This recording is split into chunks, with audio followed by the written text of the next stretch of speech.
Okay, so let's get started. For the love of wrestling, insights into the purpose and societal appeal of professional wrestling across cultures. And we're kicking it off here with the stinger, leaving it all out there, doing the thing.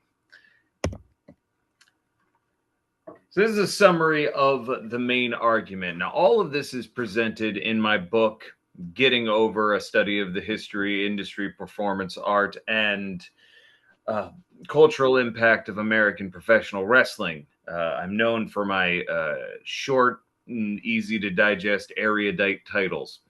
One of the things argued in the book and in my studies is that American professional wrestling is a genre of performance art. It's been highly influential in American cultures from the late 19th century to now. It has evolved alongside culture and media. It permeates American popular culture. It's now a global phenomenon. The key point here is that it evolves alongside culture and media.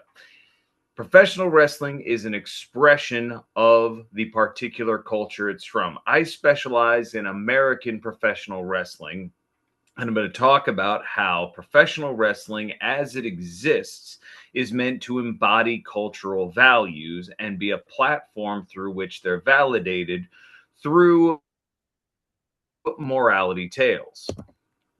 Key findings is that professional wrestling is performance. All right. There's no real argument there.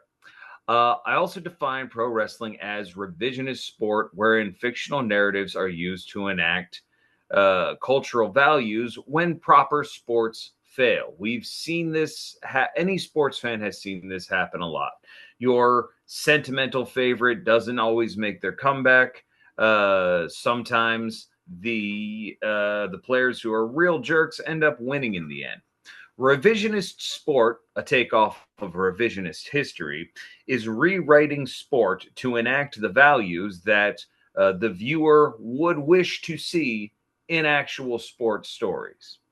So through this method of presentation, they're able to create the sports stories that real sports fail to provide. The next point, professional wrestling is a genre of performance designed to embody evolving American cultural values. Now, this is also the hypothesis is that professional wrestling is a genre of performance designed to embody cultural values.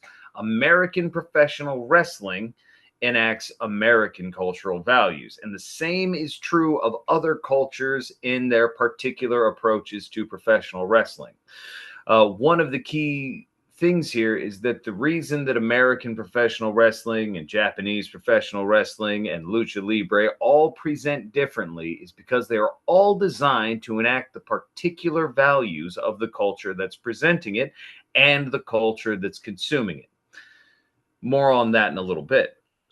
The final point here: no characters in the world of professional wrestling have agency. Everyone and everything is a work. The story is written. As far as performance theory goes, they're all trapped in what is known in performance art as the world of the play, which is sort of a more academic way of saying kayfabe, but in the way you would apply it to Shakespeare. Now, what is particular about this is that no characters in the world of wrestling have agency except the audience.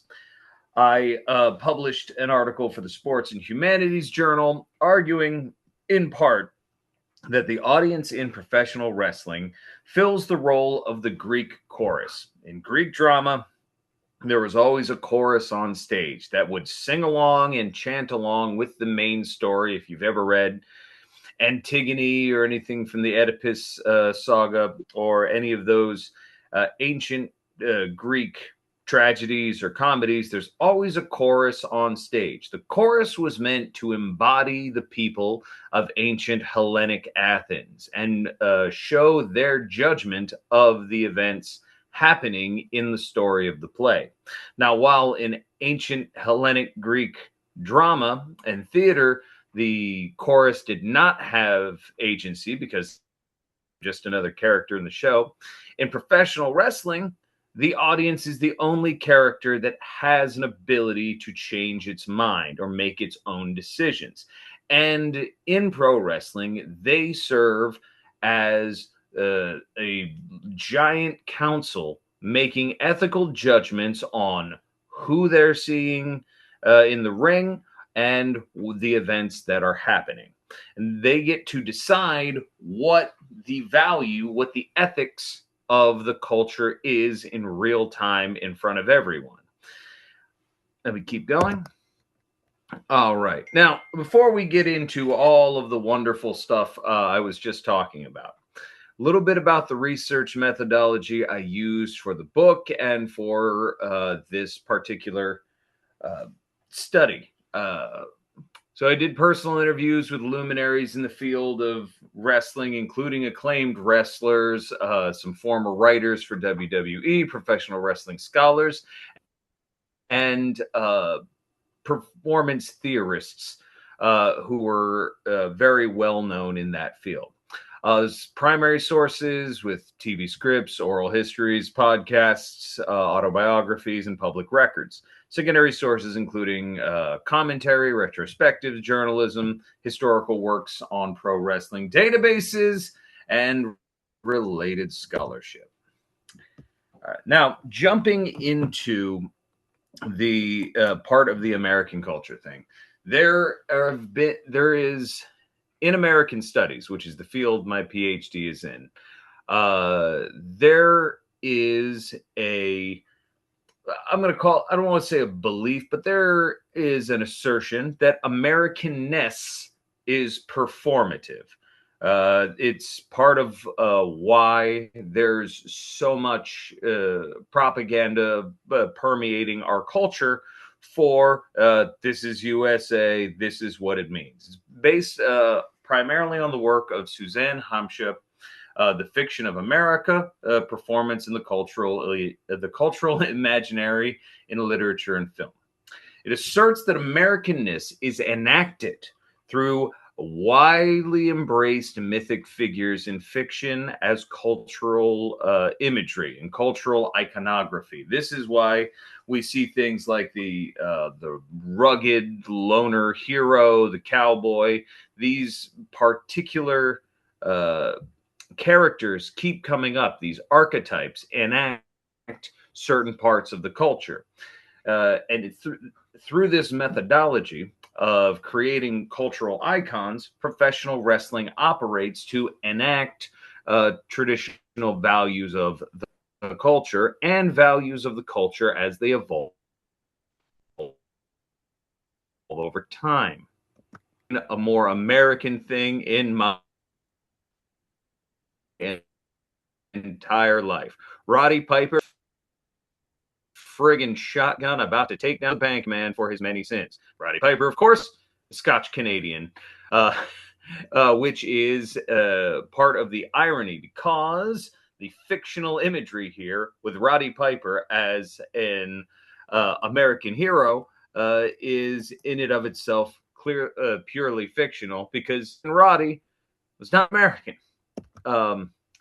So a bit more on the performativeness aspect of enacting cultural values. I know this is a long quote. I'm going to get all the way through it real fast.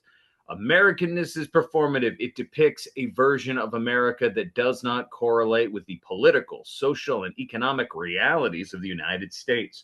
Rather, it is a representation of a very specific imagining of American culture, which is grounded in an elaborate system of stock concepts and images whose manifestation is in actual cultural products may vary and are contingent on the context in which they appear.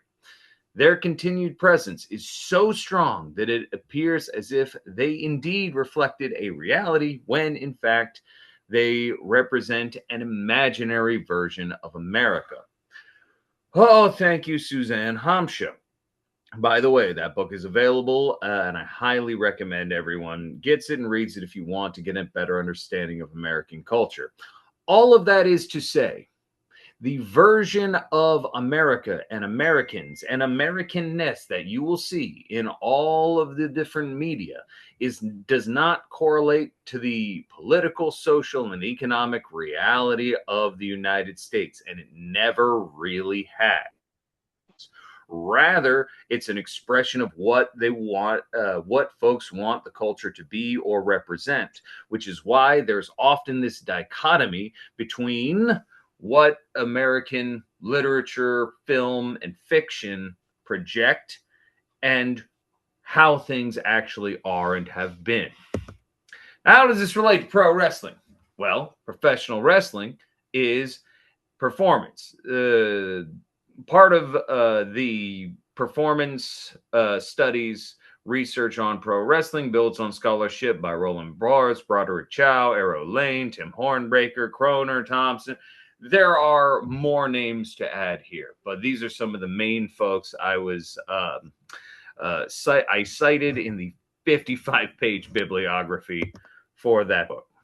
Okay, so first of all, I went about showing that professional wrestling is performance. And remember, if Americanness is performative, as Hamsha asserts, then how does professional wrestling enact that version of American life that they are hoping to project? First of all, let's talk about what makes it performative. In Getting Over, I create a 59-point criterial matrix for determining if something is and is not a type of performance. Notable overlapping performativity criteria across the research of different scholars in the field, including the great Marvin Carlson and Richard Schechner, who are considered a pair of the top scholars ever in the field, is one, there's an actor playing a character with some degree of abstraction from normal reality and from their normal self. If you apply that to a professional wrestler, many of them play outlandish characters that are extremely far from who they are. And some of them play characters who are themselves but turned up. Either way, there is a degree of abstraction from who they are. And the world in which the things they're happening is a fictitious sports league. Professional wrestling is a TV show or a live show about a fictional sports league where fictional athletes compete through their fictional feuds and for fictional lineal championships. Also, there has to be deliberatively performative action taken by the actor. So in this case, the wrestler, the manager, the referee, the commentators, they have to be choosing deliberately to take action in the performance. For anyone who has ever participated in the professional wrestling industry, that's not how a referee would act in an actual wrestling contest. This is not how normal people would behave. So there is a deliberate action by the performers. There has to be an audience to witness, to interpret, to respond to the action. That response is one of the key factors that make professional wrestling work. There has to be a performance space, either real or abstract, a setting for the story. So the real performance space would be the ring. It would be the arena area. Everything from the curtain, including the entrance, the ringside area, the ring, that is the performance area. Theater in the round, or a thrust stage, for those of you who have theater backgrounds. Or it can be an abstract place. For anyone who watched the cinematic matches going all the way back to, I want to say, WrestleMania VII with Roddy Piper versus Goldust in the Backlot Brawl, which had both real and abstract settings from the story. There has to be a place where this is happening. There has to be motivation and purpose of action, obviously, and varying degrees of detail and abstraction and elements. Motivation in professional wrestling, there are often stories of people having personal issues, rivalries, beef, if to use the parlance of our times. But the purpose of the action can also be they want to be champion. They want to be rich for being the champion of a major sports league. So the purpose of the action, if you see the belts, I define the championship belts as a grand MacGuffin. It's one object to drive the plot. All else fails. Moving forward. One quick second. I have to have a drink. Sorry, I don't usually talk this much. Now, here we have a book called Performance Studies by Richard Schechner, who is a luminary of the field of performance studies, a true innovator in it. And in this book, he decided to include, long before my research, these wonderful images of the Legion of Doom with precious Paul Ellering and the Big Chief, Wahoo McDaniel, doing his thing. So long has professional wrestling been begrudgingly accepted as a style of performance. A lot of folks try to insist that it's a sport, while in reality it is a style of performance. Okay. So now we are going to really get into the weeds about how professional wrestling is an enaction of American cultural values. 1 second, please. All right. So the craft of the work, professional wrestling, and all of the things happening there within is about insecurity. The characters involved in professional wrestling are all insecure, and they're all attempting to self-actualize through achievement in this fictional sports league. And we make the cultural judgments, the audience does, based on what they believe is the right way and the wrong way to win, or who is the person that best enacts the values of the culture at that time. Now, professional wrestling, in its original iteration, was reflective of what I deduced to be Alexis de Tocqueville's traditional American values. And if you ever read the book Democracy in America by Alexis de Tocqueville, and I do apologize for my folks who have better French pronunciation than I do on that name, Tocqueville insists that American traditional values include liberty, meaning personal freedom, self-reliance, egalitarianism, competition with fair play, the pursuit of material wealth, hard work, individualism, laissez-faire interference from authority figures in this process, and populism. All right, so this is what Tocqueville said as a theorist in around the turn of the 19th century. So this is 17 going into 1800s. These are the values that built America. Now, those things all sound great in theory. Cultural values evolve over time, and so too do the heroes and villains which the audience choose to support in professional wrestling, just like in society.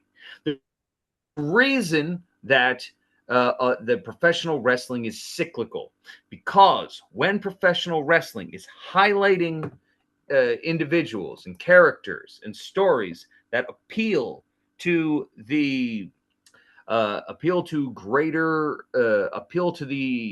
cultural moment of that time, that is when professional wrestling booms. Professional wrestling boomed in the 80s because at that moment, American culture wanted chest puffed, screaming, great big, larger than life characters. That was a reflection of the time. That stopped working in the 90s because American culture changed. The people wanting to consume professional wrestling had taken on a more countercultural, anti-authority vibe. And so when the characters in professional wrestling in the early and mid 90s were not reflective of where the culture was, people stopped showing up for wrestling because people do not want to go and watch heroes they don't support beat villains who they like. Because so that gave rise to the Attitude Era, anti-establishment, anti-authority figures. And when that cultural moment also passed, then it took a while to find the new ones. Part of why professional wrestling had a boom a few years ago is because there was this notion of the rigged game and an attempt to reclaim the American dream. And when folks were thought to embody that, that's when embody that struggle. That is when professional wrestling boomed again. Moving forward. So here we go. Let's go. There's a lot of details here. I color coded them so nobody misses them. All right. So what is it? Why do we love it? Let's answer the questions posed at the beginning. It is a for-profit revisionist sport, meaning that we are doing this to make money. It's used as and you vote with your dollar. The audience of professional wrestling votes with their dollar. Your money is your ballot to decide what cultural values you want enacted in your professional wrestling. It's the only show where the audience gets a vote who the hero is and who it should be. It's used as a context to tell cultural morality tales, to enact the values of society it's being presented to from the late 1800s to now. As I mentioned before, the reason lucha libre and American wrestling is different is because they're from different cultures and they are meant to enact different cultural values. It's the same reason that Japanese professional wrestling doesn't play quite as well in the United States, because it is designed around Japanese cultural values. Characters occupy the world of the play, wherein the action for them, the characters inside the movie, let's call it, is real. But their fate has been set by the writer, creative team, whatever. You get the friggin' idea. The audience is the only character with agency, as they simultaneously exist here in the real world and in the world of the play. The audience represents the ethical compass of society. When you're a wrestling fan, you are voicing what you think should be the ethics of your society and what ethics should be embodied in its performance. You judge the story and its characters, and you're fulfilling the role of the Hellenic Greek chorus in that style of drama. You can accept or reject the ethics of the characters being presented to you. And as I mentioned before, folks do not pay to see their values trampled forever. And that's why we all want professional wrestling to give us what we want. Now, with no audience agency, professional wrestling does not work. If there is a canned audience, people can tell and it becomes unwatchable. The audience having agency is a vital keystone element of professional wrestling. If you don't believe me, watch anything from the pandemic where there's no live crowds, or the few folks that were there had explicit instructions on how to behave. All right, you can't watch the Thunderdome and think these are real organic reactions. So the audience must have agency. If it doesn't have agency, it's not pro wrestling. Professional wrestling is different in every society. Germany, British Isles, Japan, Mexico, Puerto Rico, regional U.S. territories is a key thing here, because different American subcultures have different cultural values. And one of the flaws of the national wrestling companies is that those particular regional subcultures no longer get the attention where their particular values of the subculture get to be enacted. That's why if you watch Mid-Atlantic wrestling from the 80s, it has a much different feel than the New York style wrestling that the WWF propagated throughout the entire country. Portland wrestling was different. Fans of world-class wrestling from Dallas, you will notice all of these have a slightly different feel and vibe because the subcultural values of that region were being enacted in those particular performances. Final one. The real point was and is to entertain and thereby sell the experience. So in this version of events, the writer the writer of the wrestling, the booker, tries to write a story that they think will sell a particular version of cultural ethics. However, they need to present it in such a way that convinces the audience. So they put it up for debate. They make a presentation and say, what do you think? Are we correct? Is this what you want as your hero? Is this who you want as your hero? Is this what you want as your ethical presentation, your ethical embodiment? And the audience gets to decide through their voice and through their money if the writer or booker is correct. And it's the writer's job to, if they are wrong, adjust what they are presenting to match what the audience wants. Okay, now I'm going to get into the weeds a little bit on this. I know I'm short on time, but trust me, this is good stuff. In traditional American professional wrestling, it had an ethical binary. There is a good guy and a bad guy, a baby face or a heel. Now, these qualities, I made a brief list of qualities that you can see what the ethical details of these are, the ethical alignments. Baby faces, aspirational, individualist. They fight fair. They love people. They're humble. They believe in themselves. They're self-made, self-reliant, virtuous, kind, diligent, hardworking, and they're seeking material reward through virtuous diligence. If that doesn't sound like the old school American dream trying to be enacted in a character, I don't know what does. Meanwhile, your heel, also aspirational, but will go about it differently. They usually travel in numbers, which means they are not self-reliant. They usually cheat, so they're not fighting fair. They're contemptuous of the judgment of the people because they hate to have that exposure of their immorality. They're braggadocious, the insecure, overcompensated. They have every advantage from a position of privilege. They rely on others. They can be lascivious or sleazy. They're lazy and they take a lot of shortcuts. And they're seeking material reward, but they will do it through any means. So those two opposites were what professional wrestling was built around for 100 years. However, in the latter 20th and early 21st century, more nuanced understandings have emerged in American professional culture. The character called the tweener, which is, by the way, short for in-betweener. And there's character alignment that falls on a matrix. For those of you who enjoy role-playing games, chaotic good, true neutral, lawful evil.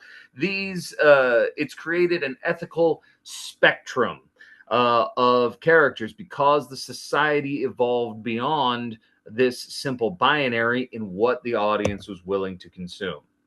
Now, to show this, here you can see baby faces over time. George Hackenschmidt, Hulk Hogan, Steve Austin, Bruno Sammartino, Cody, The Rock, the world's most popular vegan, Bryan Danielson, John Cena or CM Punk, both of whom holding the belt, because during that era, there was some real strong debate about which one was embodying our cultural values, and Cody Rhodes from today. This is getting into a little bit of how the actual match works to enact particular cultural values. If you want more on how these matches are set up, which I talked about with a lot of acclaimed professional wrestlers who have performed in all the big companies respectively and wrote for them, and these are how basic matches are set up. There are infinite variants of this. However, there are if you want more breakdown of this, read the book. But the particular matches show each of these through the plot to enact these cultural values I've been talking about. All right, now up next, I had a short video. I can put it in the chat later. It doesn't play great here. This is a short match between Steven Regal and the Ultimo Dragon for the WCW television title from 1996, available on YouTube. Classic match to demonstrate this stuff. Tuesday edition. Nick Patrick is the referee for the next match. But I don't have the extra 3 minutes. And of course, we have Jake Roberts in his famous promo from WrestleMania 6, one of the great promos of all time.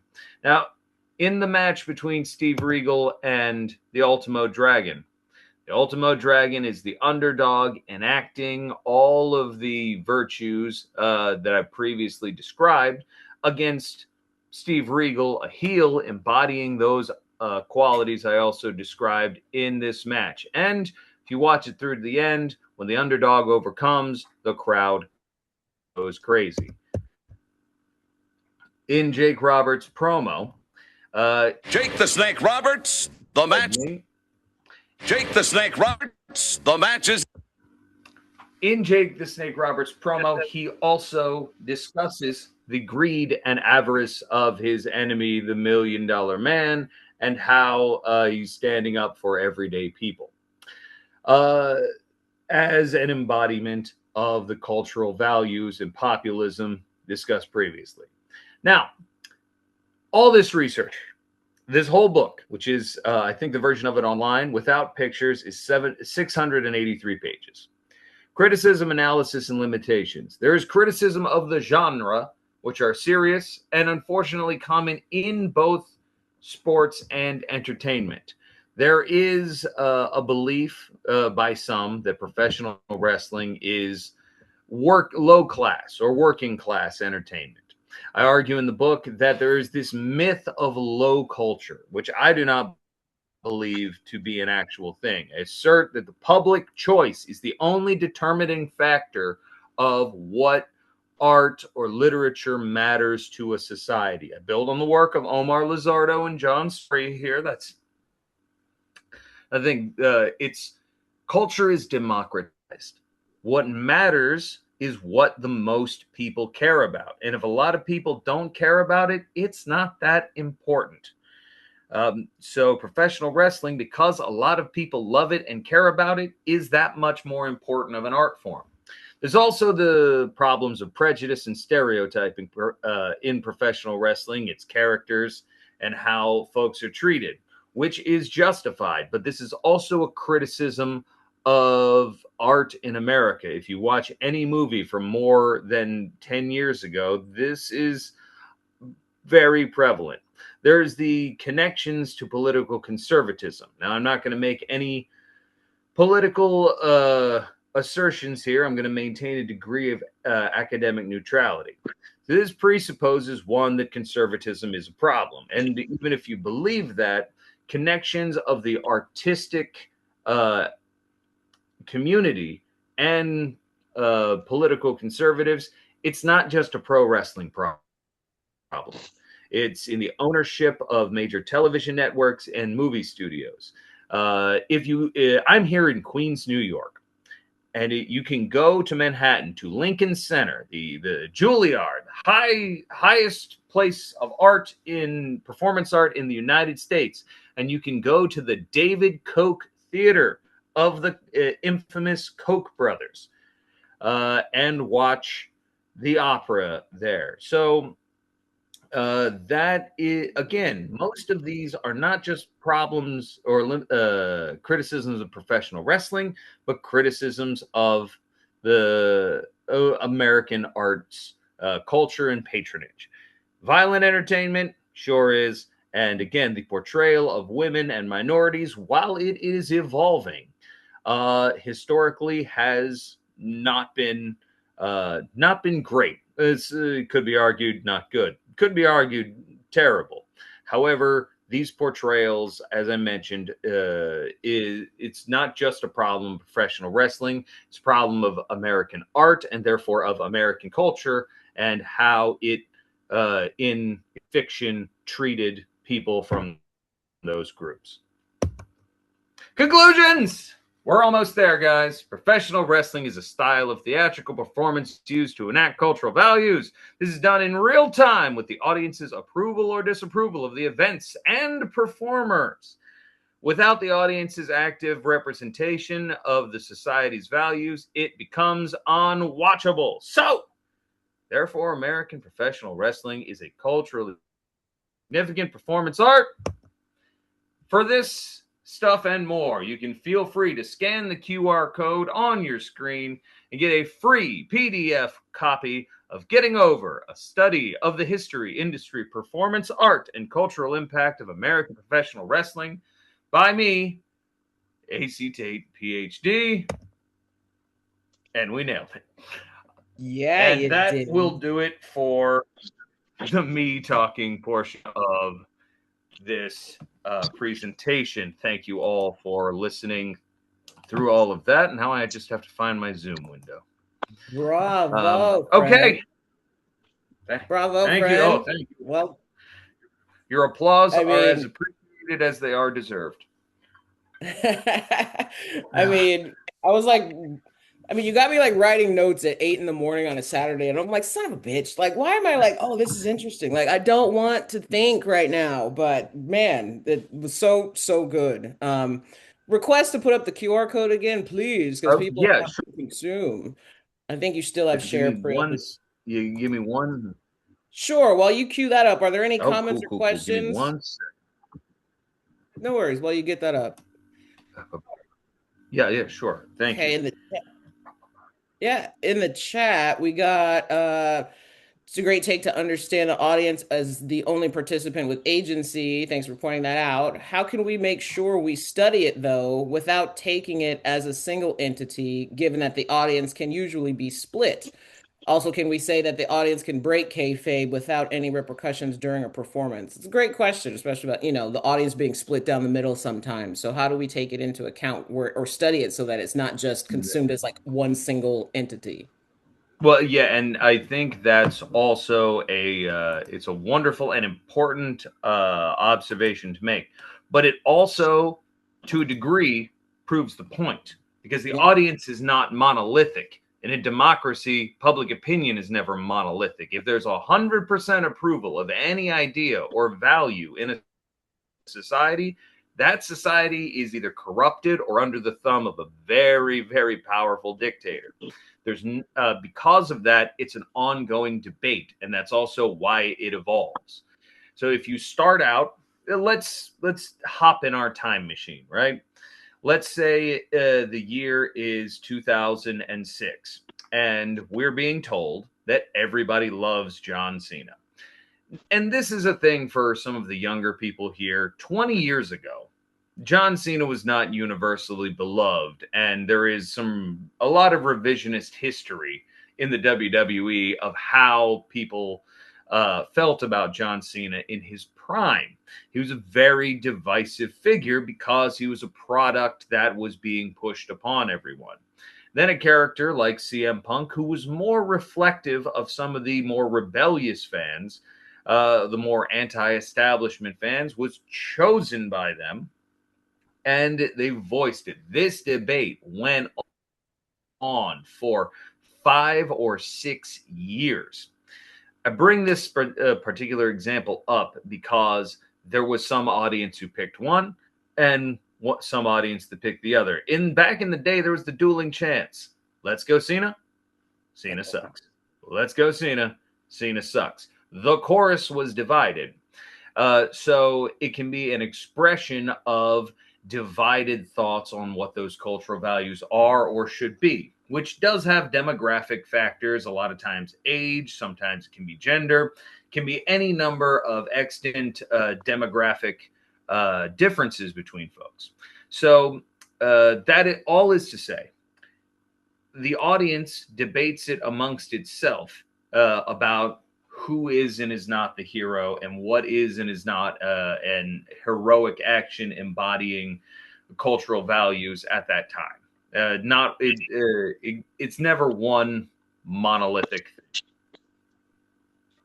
Yeah. Also highlights, that agency, like you were talking about, and people being able to root for kind of what they want for. We got time for like maybe one more question. This one's from Brian. Like, how do you square the need for deliberate action of actors with your claim that actors, quote, lack agency, speaking of? No, so the characters lack agency. The actors have to take deliberate action as a person to then embody the character.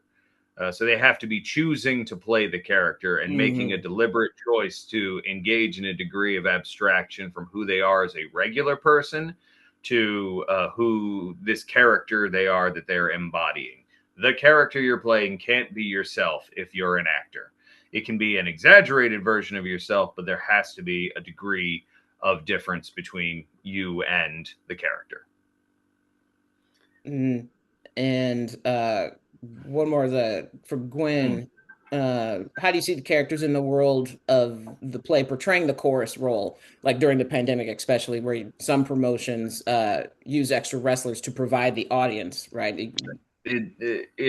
Because the audience didn't have agency, it didn't work. It didn't feel right or organic. If they're being ordered how to feel or how to react, and I guarantee that those folks were given instructions on who they're supposed to cheer for, what they're supposed to boo, then it's not a real audience. The canned audience is not an expression of, or cannot express what a society wants or feels because they don't have the agency to choose. Yeah. Well, thank you. I know we could keep talking about this forever because I had a dozen notes that I didn't anticipate writing to follow up on. So we'll certainly for sure. Can I do one more here? Lisa's got something in the chat here.